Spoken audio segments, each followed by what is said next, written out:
I'm John Eligo with the New York Times out here in Queens, where today a judge acquitted all three detectives charged in the shooting death of Sean Bell. The verdict was handed down by Judge Arthur J. Cooperman, who heard the case without a jury.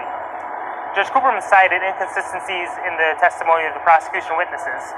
He also cited the fact that police should be given some leeway in doing their jobs and in their decision to use deadly physical force. 50 shots! Outside the courtroom, there was a cluster of people. They were very clearly upset by the verdict. How do you find them? It's a very highly charged, very emotional, very racially charged case. Even though two of the detectives who were charged and who were on trial were black, many of the people in the community feel that the cops generally do not show the respect to black people that they should. Never, ever have respect for the justice system.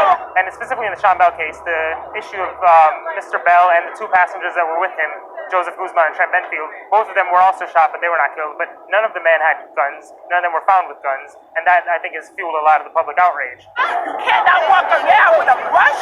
You cannot walk around with a cell phone. You cannot reach for your wallet because it is a threat to the police. In the coming days, we can definitely expect that there will be some protests and whatnot. And a gentleman with the NAACP, he expressed to me that yes, people will protest. There will probably be very emotional, very highly charged protests. His hope was that the police would not stop people from protesting by arresting people, which is something that we've seen done in the past. You know, when after the Amadou Diallo shooting and those 4 officers in that shooting were acquitted, there were lots of protests, lots of arrests.